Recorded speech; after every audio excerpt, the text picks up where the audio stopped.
Dans cet épisode, nous commençons par la finition du sol au rez-de-chaussée. Nous posons d'abord des nattes de désolidarisation sur lesquelles nous pouvons ensuite poser le plancher. Nous décidons de laisser l'installation à des professionnels et ne voulons pas faire d'économies. Donc, nous pouvons être sûrs d'un résultat parfait. Si nous aidons, nous pourrions économiser environ 16 heures de travail ou 640 €. Pour préparer la finition du sol, nous avons mis en service notre chauffage par le sol afin de chauffer la chape.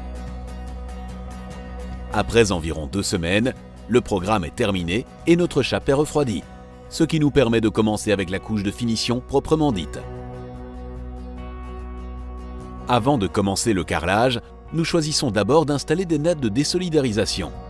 Le maître d'ouvrage a choisi un chauffage par le sol. Là-dessus, il veut des carreaux d'un format 60 sur 90, ce qui fait que, à cause du fait que la chape se dilate le double qu'un carrelage, que en fait, dans le ciment-colle, on aura un cisaillement. Ce cisaillement doit être neutralisé et la latte va faire de sorte que le carrelage puisse bouger indifféremment du support. La natte de désolidarisation peut être collée dès que la chape est accessible. Le maître d'ouvrage a choisi de respecter le protocole de la chaudière. Le protocole aujourd'hui était fini. On a donc d'abord mis un primaire sur la chape qui était sèche. On a laissé sécher ce primaire et on a utilisé un ciment-colle en fonction du support pour coller la natte. On a collé la natte en utilisant un peigne de maximum 4 x 4 mm. Demain, ce ciment-colle sera sec et on peut commencer le carrelage. Avant de pouvoir mettre le primaire, il faut bien nettoyer la surface de base. Nous éliminons toutes les inégalités et nous passons l'aspirateur afin d'avoir une base aussi plane et propre que possible pour commencer. Le concentré que nous utilisons pour traiter notre chape doit encore d'abord être allongé avec de l'eau suivant le bon pourcentage. Sur l'emballage, on voit que pour les sols en ciment, le pourcentage de mélange est de 1 sur 5. Cela veut dire que nous devons avoir une part de concentré pour 5 parts d'eau.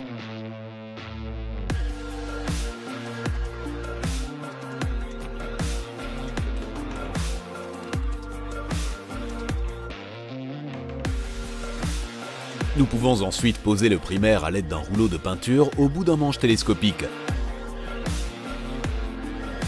Nos fenêtres et murs sont protégés avec des bandes de protection afin qu'on puisse plus facilement travailler.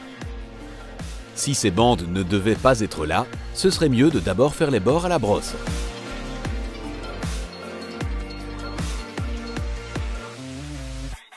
Il suffit de recouvrir votre chape d'une couche d'après. Ce produit assure en fait que la poussière est liée à votre plancher.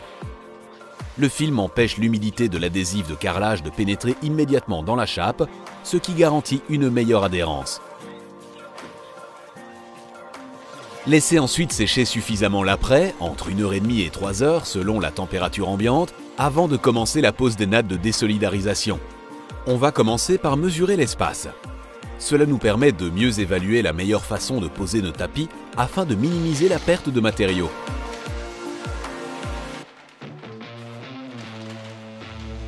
Maintenant, c'est une question de puzzle.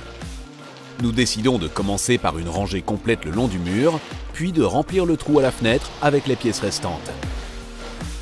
La longueur de la bande est basée sur la distance entre le mur et le joint de dilatation dans notre chape, car nous devons la laisser ouverte.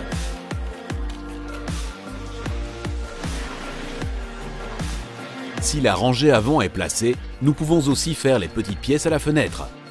Le découpage sur mesure est en fait très facile. Vous pouvez le faire soit avec un cutter, soit avec une paire de ciseaux ordinaires. Nous devons nous assurer que le tapis est bien placé près de la fenêtre ou du mur. Par conséquent, il peut être nécessaire de couper le film de bordure dans les coins. De cette façon, vous pouvez vous assurer que les tapis sont bien plats et qu'ils ne sont nulle part sous tension. Parce qu'une couche de tapis de découplage désolidarisé avec des bosses ne serait pas une bonne base pour votre sol.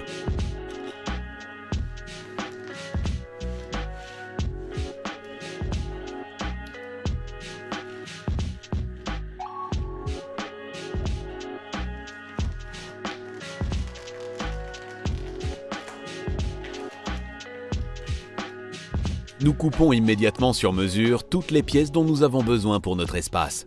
Et là où c'est nécessaire, nous réalisons des découpes pour que les tapis soient à l'aise. Parfois, il est préférable de réduire votre pièce d'1 centimètre pour éviter qu'elle ne s'étire entre les murs.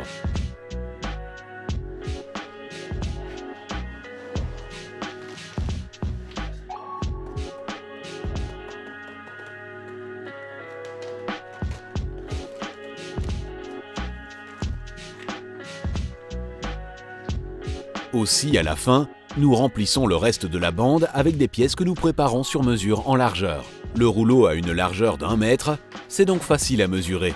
Il est très important que ces nattes de désolidarisation soient correctement placées. Habituellement, ce travail est donc sous-traité, mais bien sûr, vous pouvez toujours l'aider.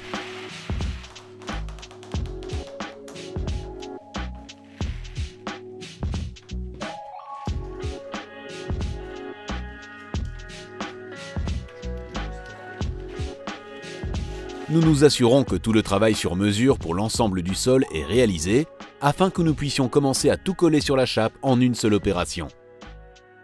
Le nom tissé de cette natte fait de sorte qu'on peut coller cette natte sur un support avec du ciment colle. Par après, on va coller du carrelage là-dessus et les petits carrés qui sont en queue d'aronte font de sorte que ce carreau accroche mécaniquement sur cette natte de façon que le carrelage peut bouger indifféremment du support. Pour assurer une bonne adhérence des nattes sur la chape, nous avons déjà appliqué un apprêt et allons maintenant utiliser une colle adaptée. Ce mortier-colle liquide convient à la pose de tapis de découplage. Au moment de mélanger, mettez d'abord de l'eau dans votre cuve, puis ajoutez la quantité appropriée de produit. Ceci assurera la meilleure consistance possible.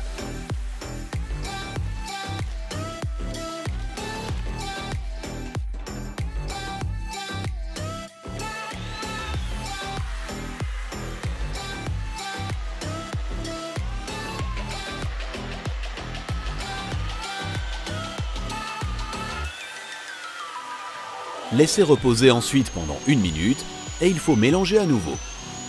Le mélange de colle peut éventuellement être assez liquide. On va prendre la première bande et mettre la colle dessus. Comme le temps de pose, c'est-à-dire le temps entre l'application de la colle et la pose des tapis, n'est que de 30 minutes, nous travaillons bande par bande. Sinon, le mélange durcirait trop et ne collerait pas assez.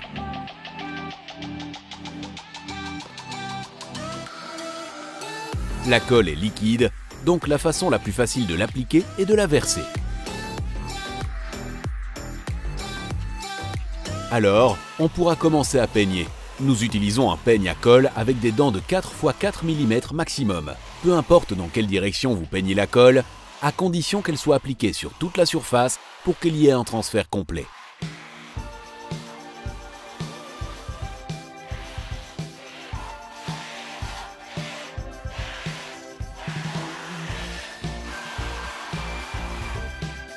Ensuite, nous pouvons mettre en place le tapis coupé sur mesure.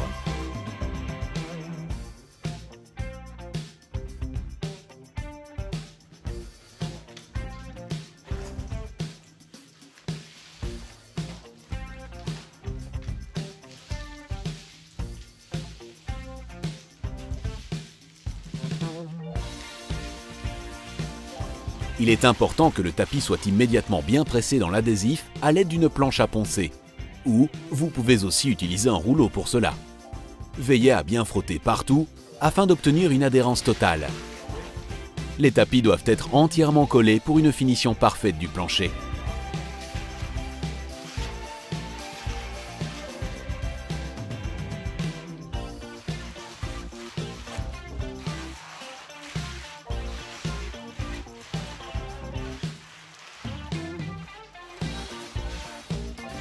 Afin de faciliter la pose de la rangée suivante, nous traçons une ligne avant de l'enlever pour la coller.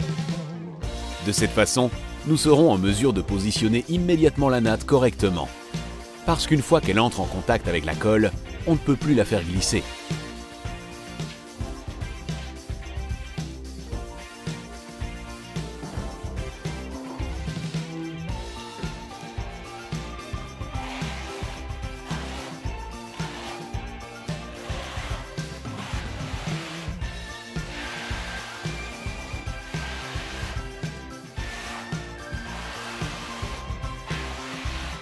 En laissant la bande suivante en place, nous savons aussi exactement où appliquer la colle. Une fois la colle bien répartie, nous plaçons la natte et pressons le tout soigneusement avec notre planche à poncer.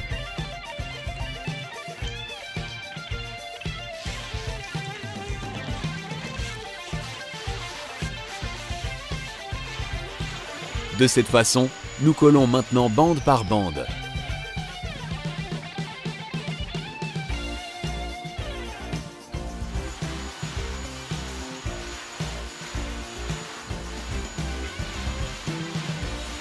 Lors du placement, nous devons faire attention aux joints de dilatation dans la chape. À ces endroits, une bande de mousse a été appliquée, interrompant ainsi la chape. Ce joint flexible absorbe la dilatation de la chape sous l'influence du chauffage par le sol. Nous devons maintenant faire en sorte que ces joints de dilatation soient perpendiculaires dans notre sol. Cela signifie que nous interrompons également les nattes de désolidarisation à ces endroits pour laisser une petite couture ouverte. Ce faisant, l'artisan sait immédiatement où se trouvent ces évidements. Parce que dans nos carrelages aussi, nous aurons une petite marge de manœuvre. Et nous remplirons ensuite cette ouverture avec un joint flexible. Ce joint de dilatation perpendiculaire dans toute la structure de notre plancher, ainsi que les nattes de désolidarisation, nous protège le mieux possible contre les fissures dans le plancher ou les carrelages desserrés. Une fois que toutes les nattes sont en place, il n'y a pas besoin de temps d'attente supplémentaire pour le revêtement de sol. Le lendemain, nous pouvons immédiatement commencer. Veillez cependant à ne pas marcher sur les nattes avec des pieds sales pendant ce temps, sinon les cases seraient remplies de poussière et de saleté, ce qui réduirait un ancrage solide pour les carrelages sur les nattes.